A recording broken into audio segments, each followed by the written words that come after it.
Assalamualaikum, salam sejahtera, salam persatuan, salam perjuangan, salam Melaka berwibawa Bintang Raja Bersih. Saudari gele, வணக்கம். Semini ahwaran mani hauma khaifalikum anabila syukran. Maradan waran inturan umandai caran tacahau. Tuan dan puan, hari ini saya Muhammad Anwar Fahmi Aridas bin Abdullah Lestari dalam seri section ini untuk membicarakan satu sifat yang perlu dikikis dalam diri kita, iaitu yang saya maksudkan di sini ego. Yang pertama, kita perlu tanya soalan, apakah yang kita fahami berkaitan dengan kata kunci ego? What is ego all about? Okay? Ego adalah satu sifat yang dimiliki, dipelajari, diwarisi maupun dipertahankan oleh individu yang melihatnya sebagai satu prinsip dan pendirian tegas yang dimiliki. Terjemahan itu saya yang tulis, tetapi saya nakkan ayat itu lebih bersutur, sebab itu saya baca balik. Baik saudara, saya memberi satu tafsiran yang mudah. Ego itu adalah satu prinsip, satu value, satu pegangan yang taksub, yang ekstrim yang ada dalam diri kita. Setiap manusia ada ego. Manusia, binatang, apa saja tetap mempunyai ego yang kita melihat sebagai satu prinsip. Baik saudara, seterusnya mengapa manusia pertahankan ego? There is a question here, why people remaining and sustaining the ego, right? Kenapa? Ego dipertahankan disebabkan individu mahu dilihat memiliki penguasaan pada diri dan persekitaran, termasuk menembusi ruang lingkup individu lain. Apabila kita memiliki ego, maknanya kita rasa kita terbaik. Kita rasa kita yang mantap, kita rasa kita yang scholar, kita rasa kita yang genius, kita rasa kita yang benchmark, ikon yang patut diikuti, dituruti, pandangan kita, kepimpinan kita, keberadaan kita, ya. Maka itu adalah sifat yang mengapa manusia pertahankan ego tadi tu, ya. Kita tahu. Dan baik saudara, seterusnya persoalan yang ketiga adalah ego siapakah yang sangat kuat. Ya, kita tengok apa yang saya tulis di sini. Ego individu yang melihat dirinya memiliki darjat, status, pangkat, kedudukan, gelaran, kebijakan, kecantikan, kekayaan, kesempurnaan, kekuatan, kesihatan dan sebagainya, selagi dia merasakan telah memiliki segalanya. Maknanya tuan-tuan, segala nikmat itu, it could be your leadership, it could be your profession, it could be your title, it could be your apa disebut, kesihatan yang sempurna, kecantikan, kehansoman, kekayaan, harta, whatever things that you own, ya. So anda rasa menjawab persoalan itu, ego siapakah yang sangat kuat? Makin tinggi anda, makin hebat anda, makin anda digelar sebagai pemimpin trending, sebagai sarjana trending, profesor trending, selaku mungkin disebut juga sebagai ulama-ulama yang trending, sarjana-sarjana trending. Jadi orang-orang ini kadang-kala dia sudah sampai satu tahap itu, dia rasa diri dia lebih hebat daripada orang lain, termasuk Perdana Menteri Presiden, sebab dia merasakan diri dia hanya menjadi Perdana Menteri kedua, ketiga, keempat dan masih lagi diperlukan oleh rakyat dan negara. Dia mahu jadi Perdana Menteri yang ke-9. Jadi tuan-tuan maklumlah ya, saya tidak mengata siapa, itu adalah ego yang ada. Adakah orang agama dan sarjana memiliki ego? Persoalannya, kenapa kita sebut orang agama tiba-tiba sarjana? Sebab kita mahu lihat adakah ego ini juga dimiliki secara tanpa disedari oleh golongan-golongan yang rasakan mereka alim. Tuan-tuan, ego boleh dimiliki oleh pejuang agama dan sarjana sekiranya mereka terlalu taksub dan merasakan fahaman ideologi dan agama serta kesarjanaan mereka antara yang terbaik dan memandang rendah pada ideologi, agama, budaya serta kesarjanaan pihak lain.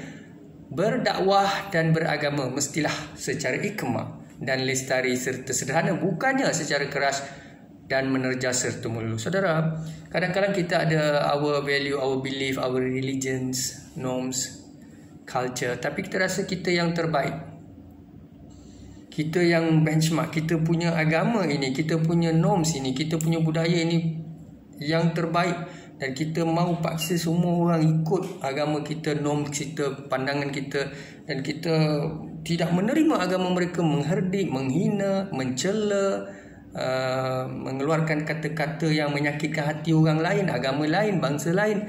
Dan di sinilah kadang-kala kita khilaf. Sebab sepatutnya kalau kita nak berbicara ataupun berkongsi value dalam agama, dalam religion, boleh. Tetapi secara hikmah, secara santun, secara lestari, secara melalui peradaban, perlakuan, percakapan, pergaulan, turun padang, membantu dan sebagainya. Bukannya kita membanding-bandingkan agama, membuat satu perdebatan meluas dalam media dan sebagainya, membuka dan menjatuhkan, mengaibkan. Itu kadang-kala boleh juga membuat. Begitu juga sarjana yang terlalu mungkin vokal, terlalu melihat pandangannya itu lebih baik daripada pandangan orang lain. Apabila sarjana lain ataupun senior officers memberi pandangan, mereka dilihat sebagai hina dan sebagainya. Ya, baik. Apakah akan berlaku jika anda tetap pertahankan ego? Ya. Ego akan memusnahkan martabat kendiri dan reputasi anda. Ramai yang akan membenci dan menjauhkan diri dari anda. Anda akan dikelilingi musuh dan pesaing secara berterusan. Hubungan rakan dan keluarga serta adik-beradik renggang. Pekerja akan menentang anda sekiranya anda menjadi majikan secara berterusan dan menjauhkan diri daripada kepimpinan anda di organisasi. Tanpa disedari, anda telah membunuh kredibiliti serta karisma diri anda terhadap shareholders anda sendiri, stakeholders anda sendiri, halayak. Ingatlah jangan sesekali teruskan ego dan sifat baling batu surut tangan, kerana sifat dan ego ini akan mengheret anda ke arah kebinasaan dan kehancuran. Jadi tuan-tuan dan puan, dalam keluarga, dalam organisasi, dalam mana institusi pun, kita tidak boleh terlalu ego ataupun memiliki sifat ego. Ya, jangan ada sifat ego itu.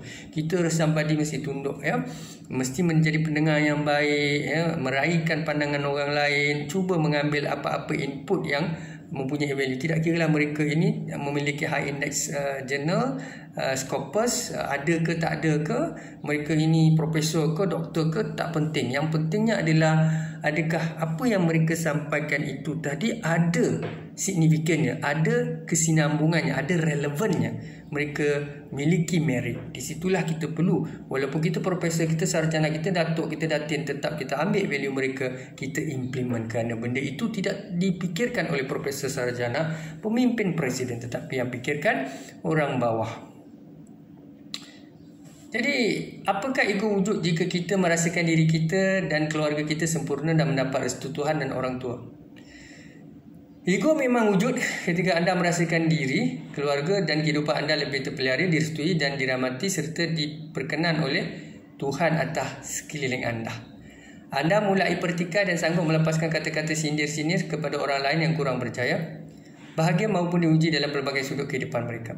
Anda merasakan anda sentiasa meletakkan diri anda sebagai tanda aras dan contoh teladan, kononnya anda adalah insan sempurna dan sedang dirahmati Tuhan serta penjaga harta masyarakat. Namun anda lupa apa yang anda miliki dan rasakan itu adalah sifat yang dimiliki oleh syaitan, Dajjal dan Fir'aun. Baik saudara, tak ada apa yang kekal, ya, semua itu adalah milik Allah Subhanahu Wa Taala. Allah tu Maha Penyayang, Maha Menyantuni, Maha Pemaaf, Maha Mengetahui. Kalau Allah nak marah, dia lagilah hebat dia punya marah tu, amarah dia. Kalau Allah nak ego, lagilah tinggi ego Allah tu. Jadi kita janganlah buat ego ini ego bukan sifat kita. Dia adalah ego itu adalah sifat satu ketuhanan, satu kekuatan, satu maha itu disebut satu kata kunci yang lebih unggul yang dimiliki oleh Tuhan. Ingatlah apa yang anda miliki termasuk segala kesempurnaan, dan ego adalah nikmat sementara, sedang tiada apa yang maha sempurna melainkan Tuhan anda. Dia Tuhan mampu menghidup, memati dan menghancurkan segalanya. Ingat tu, itu ego Tuhan tu. Dia boleh hidupkan, mematikan dan menghancurkan. Anda tidak kenal ego Tuhan atau kasih sayang atau cinta maupun pengampunan pencipta anda. Maknanya Allah itu maha penyayang, Ar-Rahman Ar-Rahim, ya. Dia penyayang, pengampun, ya. Dia juga amarah, ya, pemarah. Apakah bukti, ya, ego akan terkulai dan pudar dari diri seseorang insan yang menunjuk-nunjuk? Ya, ego ini akan hilang dari seorang wanita cantik dan anggun bila Tuhan mengujinya dengan penyakit kritikal dan bara tahap 4. Nauzubillah min zalik. Istighfar, astagfirullahalazim. Jadi orang yang cantik, model yang hebat, perempuan yang lawa, ya Allah, lawanya model yang cantik kan, tapi Allah uji dia ya dengan penyakit kritikal. Akhirnya dia akan sedih, dia akan down, dia akan give up dan dia akan meninggal. Innalillahi wa inna ilaihi raji'un. Ego akan hilang dari diri seorang lelaki kacat tak kala Allah menguji lumpuh seluruh badannya. Dia handsome, dia cantik, dia sado, tapi dia timpa penyakit dan sebagainya. Akhirnya dia pasrah, dia pun meninggal. Ego akan menguji seorang pemimpin politik bila dia kalah teruk dalam pilihan raya, didakwa terhadap pelbagai tuduhan rasuah.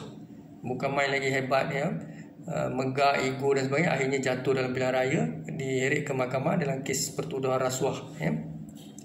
Ego akan menundukkan sifat sarjana orang alim dan golongan profesional tak kala dia ditangkap, disabit, dipenjarakan atas dirinya telah bersara dan ditimpa penyakit nyanyuk serta lumpuh seluruh anggota badan. Maknanya sarjana, profesor, orang alim dan siapa pun tidak sempurna, semuanya akan luput ya. Jadi sampai masa dia akan jatuh apabila dipencin, bersara ya, nyanyuk ataupun disisihkan oleh anak-anak masyarakat dan juga negara. Ego akan hilang daripada seorang ketua jabatan bila kedudukan ditarik balik atau tidak disambung kontrak atau dipecat. Ramai ketua jabatan yang bermegah-megah, yang sombong, yang ego, akhirnya kontraknya tidak disambung ataupun dia diturunkan dengan jawatan yang lebih rendah dan dia akan rasa pada ketika itu tidak puas hati dan sebagainya ya. Dia masih tak puas hati sebenarnya, ego jadi itulah dia, Allah akan tarik segala nikmat ya sekelip mata. Buang ego anda sekarang, bersih dan sucikan hati anda. Jangan khianati orang lain atau pandang rendah pada insan lain. Mungkin anda merasakan anda sempurna dan tetap mahu pertahankan ego anda, namun anda lupa banyak petunjuk teladan kisah hidup dan musibah. Tuhan turunkan ramai pula yang meninggal sekarang ini, namun mengapa anda masih tebal berkiblatkan ego anda? Maknanya kita masih taksub dengan ego lah. Kita dah nampak semua kematian, ujian, kesusahan Allah bagi pada orang lain, tapi kita tetap dengan jawatan yang kita ada, dengan pangkat yang kita ada, kedudukan ketua jabatan, mufti, hakim, pemimpin, presiden, kita masih sombong dan belagak. Jangan papar, menunjuk-nunjuk atau tayangkan apa saja aset harta, kebahagiaan pasangan, harta kekuatan yang anda miliki. Jangan tunjuk-tunjuk orang tak suka. Yang orang nampak je lah dia macam senyum, dia macam rasa dia rasa bangga, dia bersyukur, tapi sebenarnya dia tidak suka Jangan tunjuk-tunjuk ego kita kalau boleh. Tidak perlulah tunjuk Bantulah banyak orang jangan tunjuk. Kerana penonjolan semua sifat di atas akan menebalkan ego dan kedajalan anda. Bersyukurlah pada Tuhan dan bantu doakan orang lain akan lebih sempurna dari diri anda serta mereka mampu musnahkan sifat ego yang mereka miliki selama ini. Selepas baca petikan ini, adakah anda rasa mampu pelajari sesuatu maupun ego anda kian menebal? Maupun ketika saya menulis dan membuat video tentang artikel ego, sebenarnya anda telah membuang ego. Okey, untuk makluman anda, saya telah insafi kekhilafan yang saya pertahankan selama ini. Saya doakan anda juga mampu membuang ego, bersihkan hati dan sentiasa insafi di atas setiap sifat riak, takabur dan berbangga dan menunjuk-nunjuk. Jika bermanfaat, sebarkan kepada rakan-rakan dan kenalan video ini dan pandangan penulis artikel, kerana mudah-mudahan kita doakan mereka juga dapat membuang ego mereka. Jadi tulus ikhlas daripada saya, tuan-tuan dan puan-puan. Saya cubalah membuang ego yang ada pada diri saya. Saya insafi diri saya, dan kita tahulah yang sebenarnya manusia ni memang sifat lahiriah dia pun ego. Sebab kita ni dalam benih sperm ibu bapa kita ni kitalah yang dalam banyak-banyak tu kita pun lahir. So bila lahir tu kita champion, kita hero, itu pun ego. Jadi selepas itu kita berjaya, kita besar kita tamat pengajian first class honor 4 flat, dan kita dapat kerja yang baik, gaji lumayan 30-40 ribu, kita bangga, kita dapat profesor, kita berdatuk datin. Orang lain bila nak dapat gelaran, dapat pingat apa, kita tak suka kita cantas, kita asut orang sana, asut orang sini. Orang lain punya kehidupan keluarga tak bahagia, kita buat program itu, program ini menghina, sindir sinis dan sebagainya, nak mengajar orang. Kononnya keluarga kita bahagia, kita berada di track yang betul, kita dapat gelaran macam-macam, kita dapat jawatan macam-macam, pangkat macam-macam, dan kita pun cubalah sinis perli orang tu dengan buat macam-macam benda yang menyakitkan hati orang lain Anda sedar tak sedar, orang itu akan sedarlah. Tapi apapun tuan-tuan dan puan, sebenarnya apa yang anda miliki itu sepatutnya anda bersyukur kerana anda diberi peluang. Ya, selagi anda hidup. Tapi janganlah Allah boleh tarik nikmat itu sekelip mata. Jadi nasihat saya pada diri saya dan yang mendengar, suka atau tidak tuan-tuan, buanglah ego kita. Buanglah. Kalau tak boleh buang juga, terpulanglah. Ya, apapun saya telah membuang ego saya. Saya telah membuang ego saya dan insyaAllah saya mohon Allah Ta'ala akan sentiasa merahmati saya. Jangan kita banding-bandingkan apa nikmat, kelebihan kita ada ya. Kita tidak sempurna. With that, syukran dan terima kasih. Assalamualaikum warahmatullahi wabarakatuh.